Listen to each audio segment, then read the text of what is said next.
And welcome to everyone. Today our guest is MMA Bkfc fighter, Ronnie Bam Bam Rogers. Ronnie, thank you so much for accepting the invitation.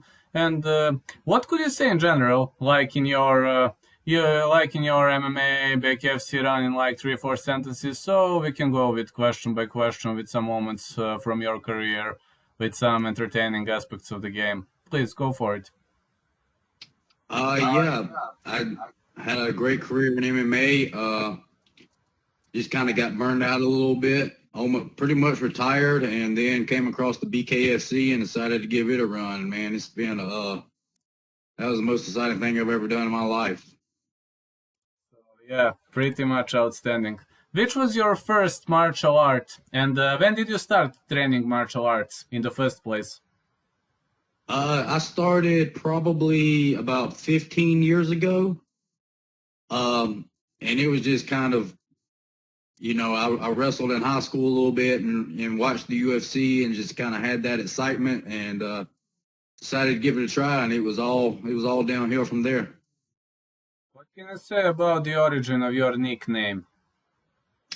That actually started when I was 7 years old playing sports. I was always kind of a little more athletic than the other kids my age, and a bit stronger. So it's a nickname that the coaches gave me at 7 years old, and it just kind of stuck with me up until 36 years old.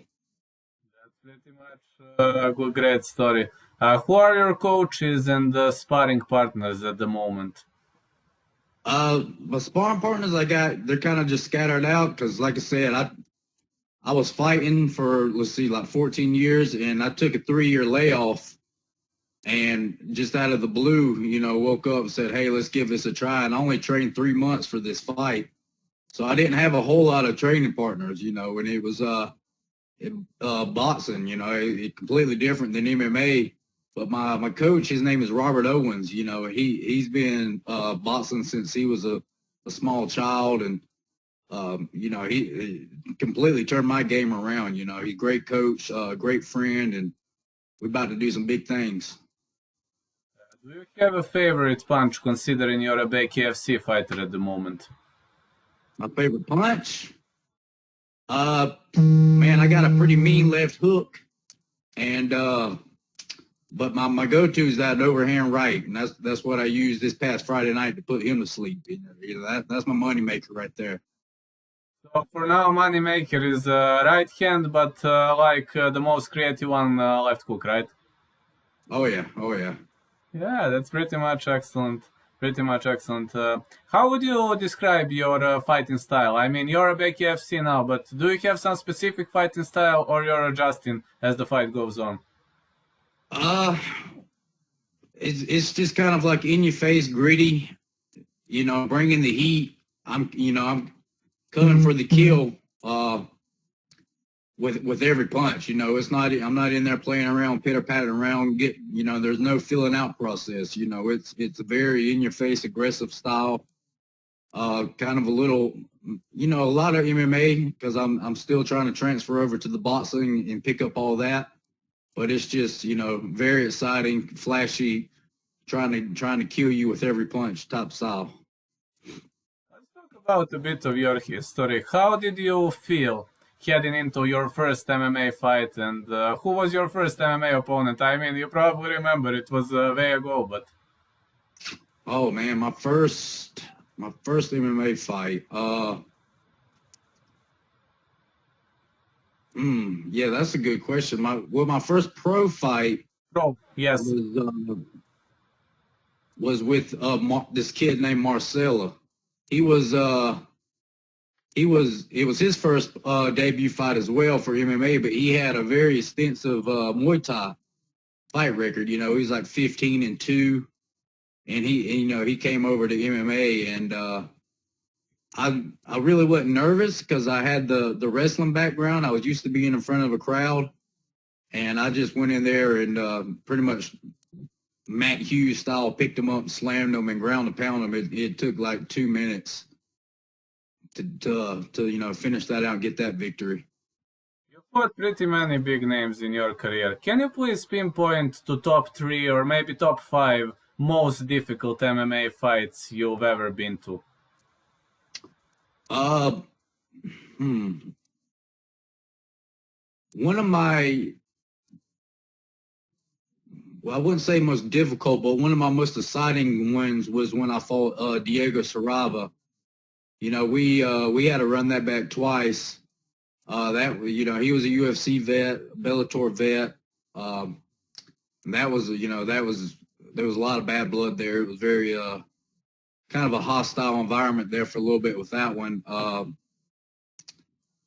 Clay Harbison, he was another UFC vet. That was probably my toughest fight because he's a taller guy, rangy. It was hard to get in.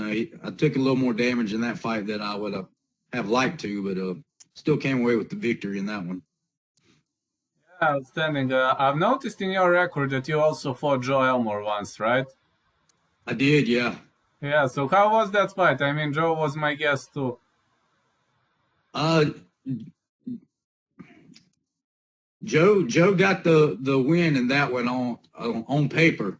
I still to this day think that I won that fight, and it was close, but I think I did enough. But the judges gave it to him that night, and it was a great fight. You know, it was a fight of the year candidate, and we put on a show that night. But it was a good brawl with old Joe. You know. I've also noticed that you fought Charles Felony Bennett, right? Oh yeah, Charles Bennett. Yeah, I followed Charles. Man, that was a couple years ago at Myrtle Beach. So how was that fight for you? I mean, Charles is drawing a lot of attention. So how was it for you? Was it a hard psychologically, or?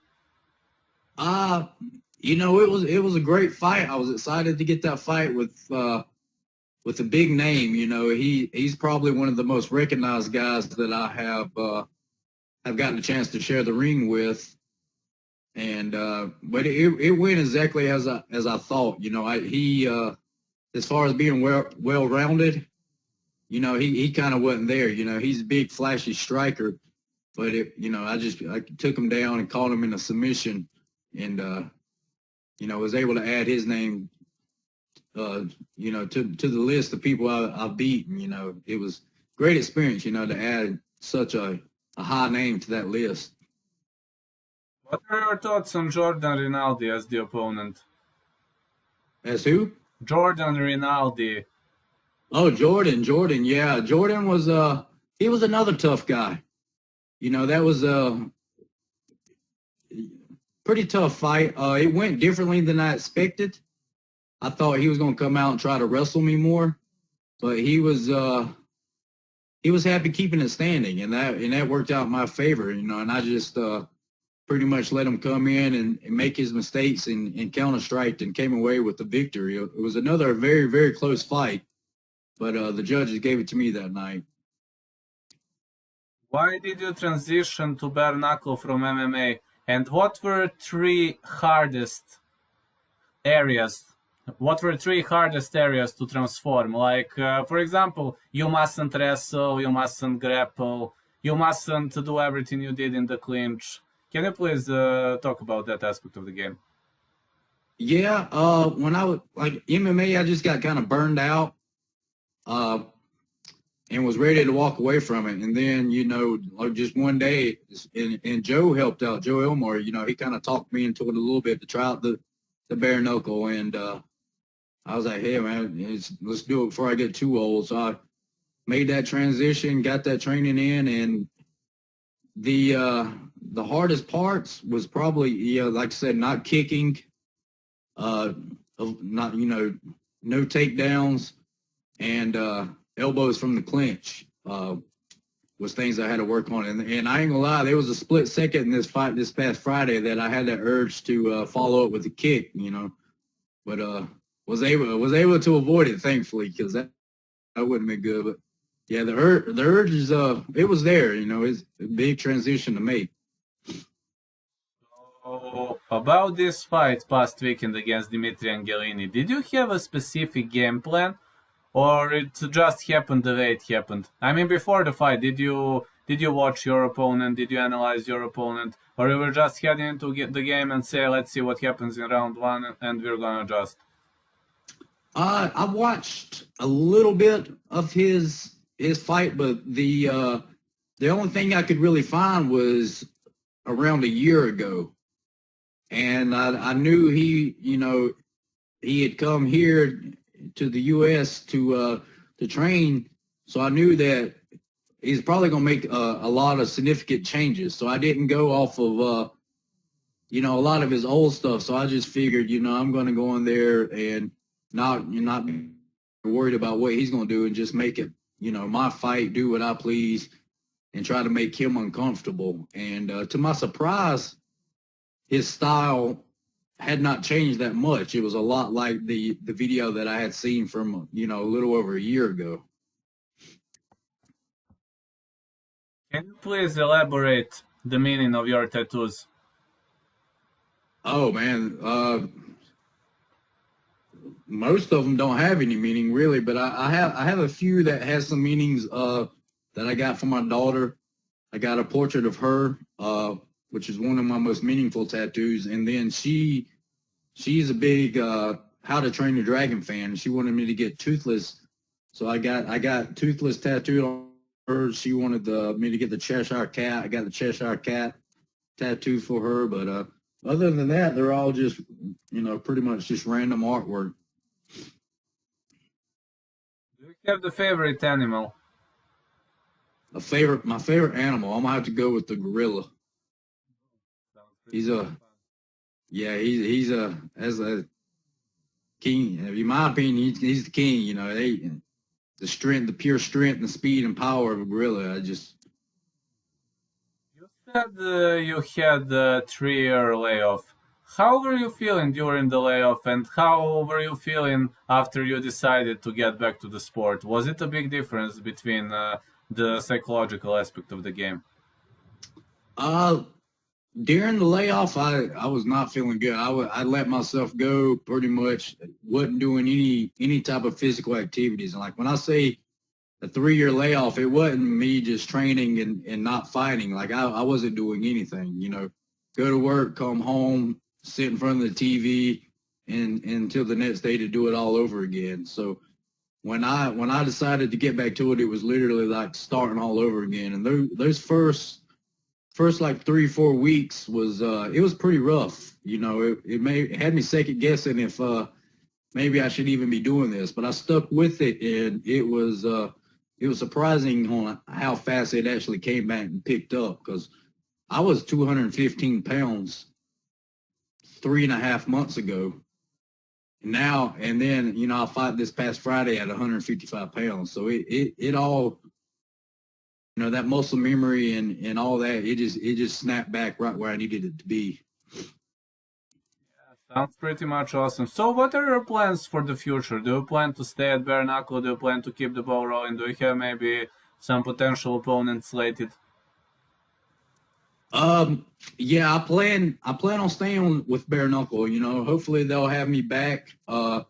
They had mentioned something about a possible 3-fight contract, but we haven't any further as of yet.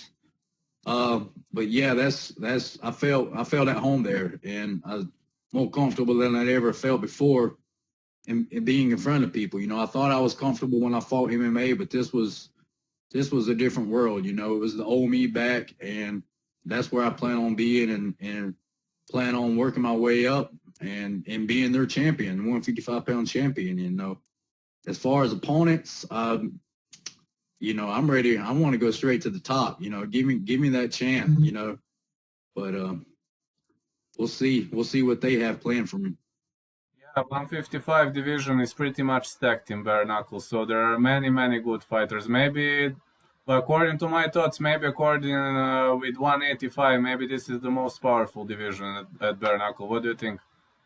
I think so. Yeah, because I was considering going down to 145. And Nate Shook, the matchmaker, told me he would rather me stay at 55 because it is one of their most stacked weight classes, and there's more fight opportunities there, bigger fights for me. So that's the plan as of right now, is taking over that division. Would you like to add something to the interview? Is there maybe something we forgot to say? Would you like maybe to greet someone, to give a shout out to somebody maybe? Yeah, my family, my friends, everybody that came out and has been showing me this support. My coach Robert, Iron Comfort Jim, who stood behind me, and we're getting this going, and we're about to take over. I just want to thank them, and the best is yet to come. Thank you so much for the interview. I will put the video to creation now. Hopefully in 2-3 hours it will be live. All right, thank you for having me, brother. All right, thank you, Ronnie. Have a great day. You do the same.